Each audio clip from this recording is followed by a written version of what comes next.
नमस्कार दोस्तों। प्लेटो का नाम आपने सुना ही होगा। प्लेटो की एक थ्योरी है, केव थ्योरी।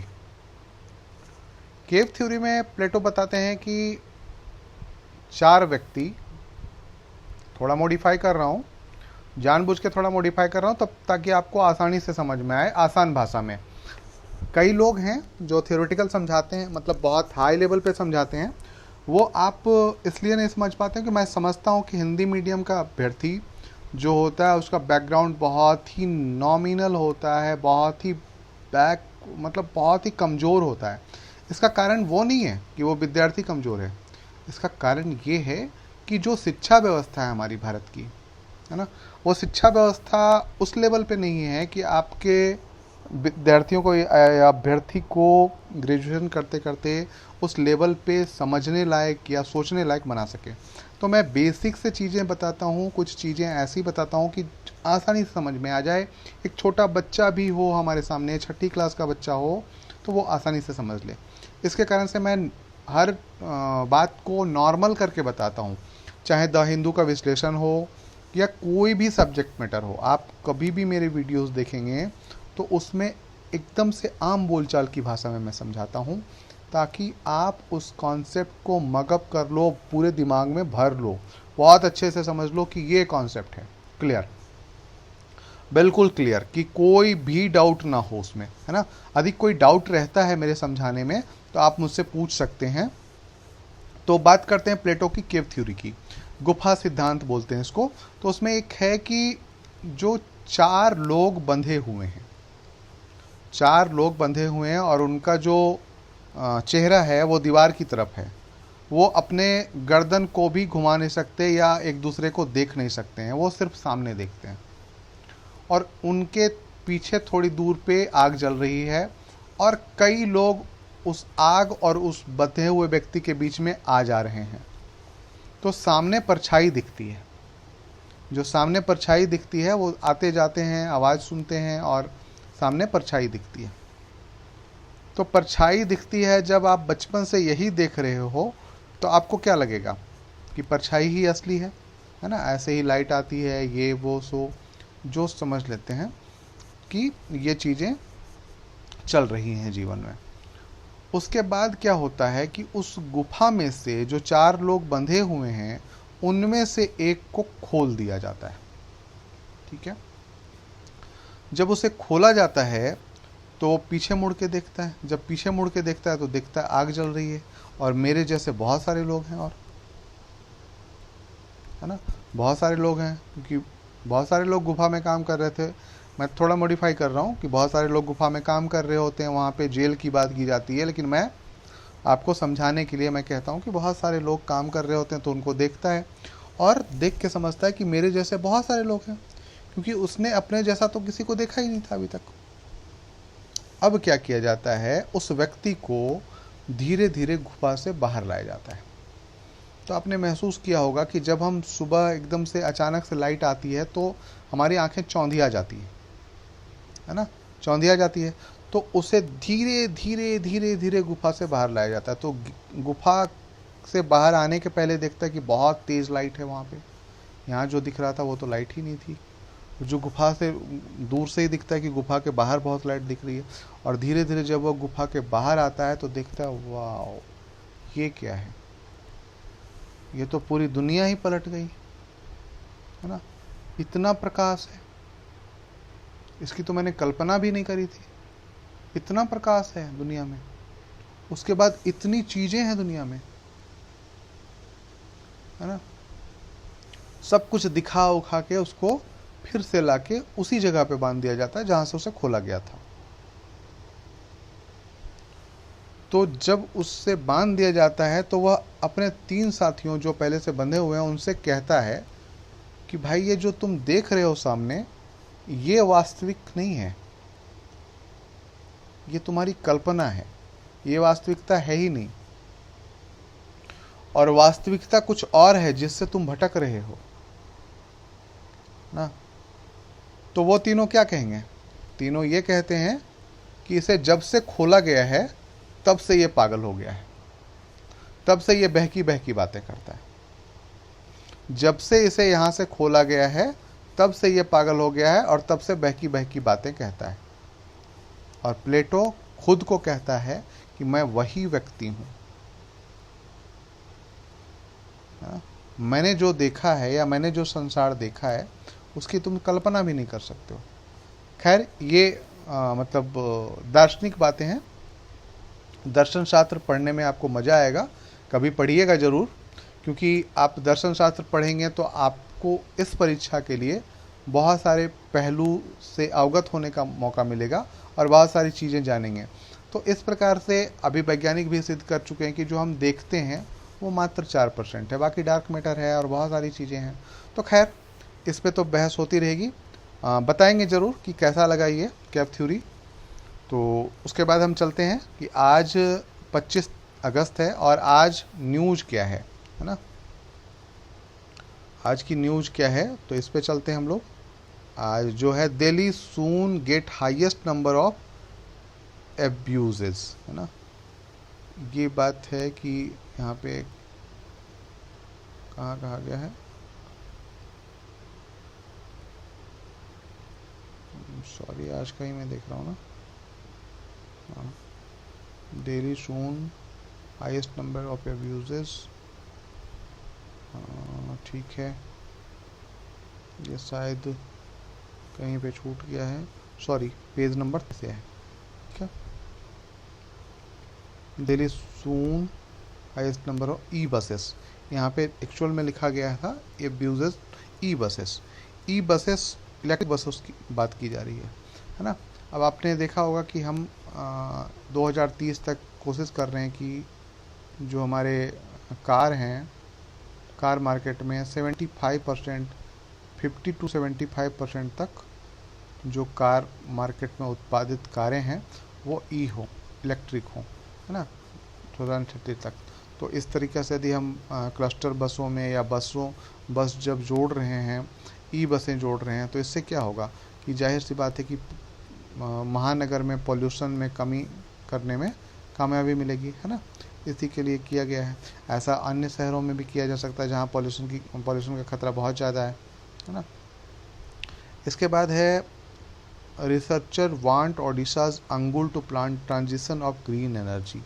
ठीक है, अब यहाँ पे है कि जो रिसर्चर्स हैं want Odisha's Angul to plant transition of to green energy economy, district accounts to 12% of India's coal production, है ना। तो ग्रीन एनर्जी की बात करने के लिए वहाँ पे बात की गई है, तो उसको देख सकते हैं। और उसके बाद लैंड अवेलेबिलिटी की बात की गई है, कैसे प्रोजेक्ट लगाया जाएगा इसके बारे में बात की गई है। ठीक है, और इसके बाद है heading the G20 and new Delhi's choices.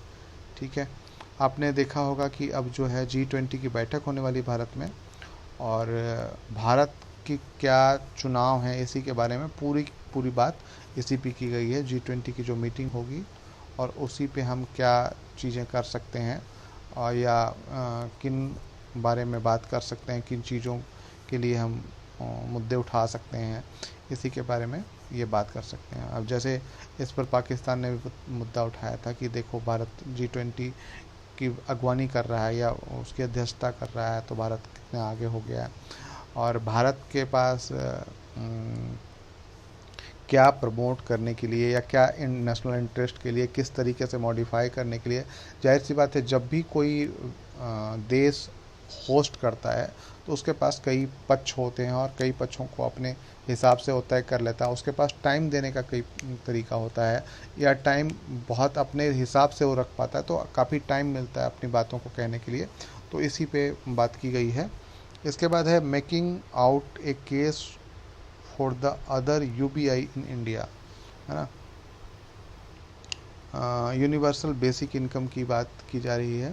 और सबसे बड़ी बात है कि आज जो है हम एक ऐसे दौर से गुजर रहे हैं जहाँ पे मिनिमम नीड भी पूरी नहीं हो रही है बहुत लोगों की, है ना। मिनिमम नीड जो है वो पूरी नहीं हो रही है।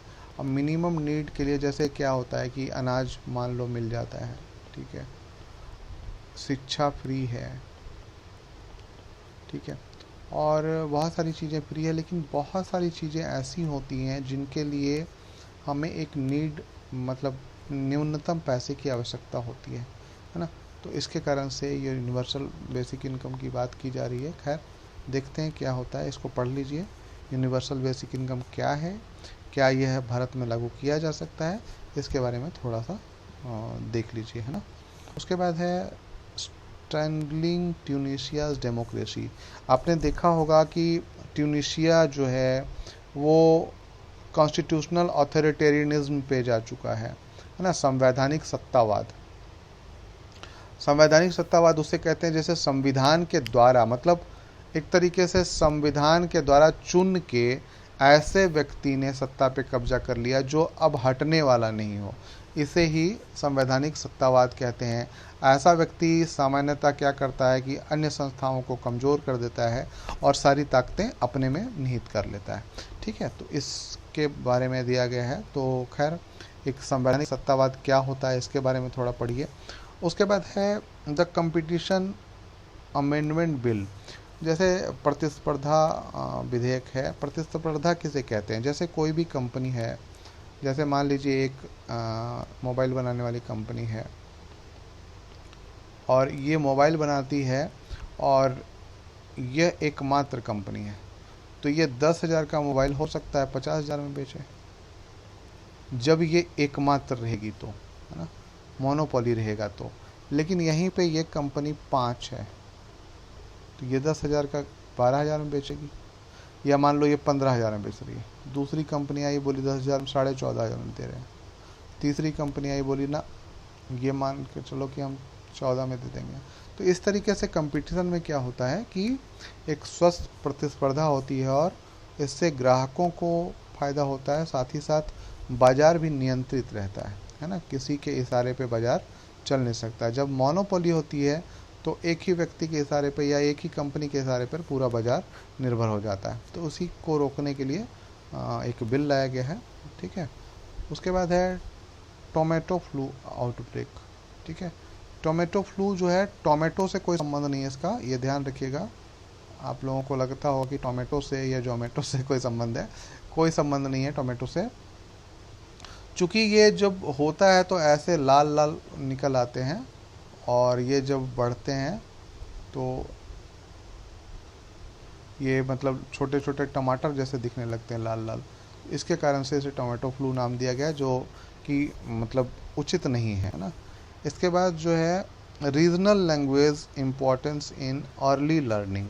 यूजीसी चेयरमैन ने कहा है कि जो रीजनल लैंग्वेज है वो अर्ली लर्निंग के लिए बहुत इंपॉर्टेंट है, उसी पे बात की गई है। अब यहाँ पे एक चीज़ और भी देख लीजिए कि जो रीजनल लैंग्वेज है वो अर्ली एजुकेशन में तो इम्पॉर्टेंट है, क्या वो टेक्निकल एजुकेशन या हायर एजुकेशन में भी इम्पॉर्टेंट है? तो जब हमें अब ऐसा नहीं कि आज अंग्रेजी भाषा है पर हमारे पास एक भाषा थी संस्कृत, है ना। क्या इसमें ग्रंथ नहीं लिखे गए? क्या इसमें रिसर्च नहीं हुए थे? चरक संहिता नहीं लिखा गया, आयुर्वेदा का ग्रंथ नहीं लिखा गया? लिखा गया, हम आराम से कर सकते हैं। बट हम लोगों ने क्या करा है कि एक आसान रास्ता खोज लिया और उससे इंग्लिश बोलते हैं। हम मेहनत नहीं करना चाहते हैं क्षेत्रीय भाषाओं में। आज यदि हम अपनी क्षेत्रीय भाषाओं पे बात करें तो वो भाषाएं इतनी समृद्ध हैं कि चाहे वो रसायन विज्ञान का हो या भौतिक विज्ञान का हो या जीव विज्ञान का हो, इन सब में जो है उसका उपयोग किया जा सकता है और आसानी से हम अपने जो युवा पीढ़ी है उनको शिक्षा दे सकते हैं। पर हम ये करना ही नहीं चाहते, हमारी मंशा ही नहीं है, या हमारे एक माइंडसेट बन गया कि सिर्फ अंग्रेजी, है ना। तो इसके कारण से हमें आंदोलन करना पड़ेगा और एक ये वैचारिक आंदोलन होना चाहिए। आंदोलन का मतलब नहीं कि कहीं झंडा लेके बैठ गए, वैचारिक आंदोलन हमें एक तरीके से बताना होगा कि हमारे वैदिक काल में भी या हम पहले के काल में भी हमने रिसर्च करी है और कई सारी रिसर्च करी है जो आज भी प्रकाशित है। तो क्या हमारी भाषा उस समय बाधा बनी थी? नहीं बनी थी। ये सोच के कि अर्ली लर्निंग में ही क्यों, हम हायर एजुकेशन में भी काम कर सकते हैं। तो हमें ये चीज़ें सोचनी पड़ेगी और हमें इस दिशा में काम करना पड़ेगा, तभी हम ये चीज़ें, जैसे अमित शाह ने अभी कहा था कि टेक्निकल एजुकेशन में हम क्षेत्रीय भाषाओं का प्रयोग करेंगे। तो ये अच्छी बात है, करनी भी चाहिए, है ना। इसके बाद है SC ask centre to expand food security coverage. अभी हमने बात करी थी यूनिवर्सल बेसिक इनकम की, और फूड सिक्योरिटी कवरेज जो खाद्य सुरक्षा है ना, उसको बढ़ाने की बात कही है। तो खैर इस पे बात किया जाएगा। फंडामेंटल राइट्स है ना, आर्टिकल 21, और इसी के कारण से हम इसे बढ़ा सकते हैं। तो खैर इसको देख लेना है आपको।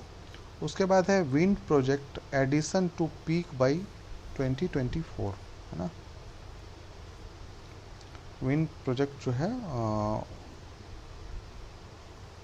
एडिशन टू पीक बाई 2024 तक, ये जो है annual installation of new wind power project in India will peak by 2024, likely decline thereafter according to year report.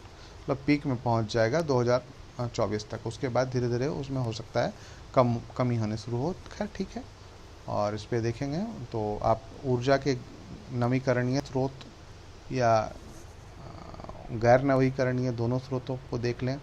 आखिर हम इसमें कमी क्यों करेंगे, क्या हमारे पास उपलब्ध होगा संसाधन, तो उसके बारे में देख लें। ठीक है, इसके बाद जो है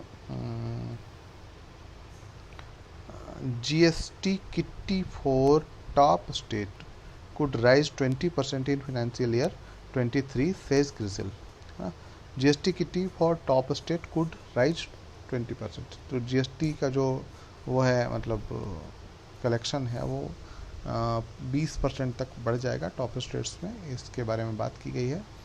और इसी पे ये जो क्रिसिल है और एक कंपनी है वो क्या करती है कि रेटिंग एजेंसी है ना, रेटिंग एजेंसी है, और वो अनुमान लगाती है कि कौन से देश का आर्थिक जो है आर्थिक हालात कैसे हैं और इसके लिए क्या किया जा सकता है या किस प्रकार की चीज़ें हो सकती हैं, और उसने अनुमान लगाया कि जो है 20% बढ़ जाएगा। ठीक है, तो आज के लिए इतना ही है दोस्तों। यदि आपने लाइक, सब्सक्राइब और शेयर नहीं करते हैं तो प्लीज़ कर लिया कीजिए।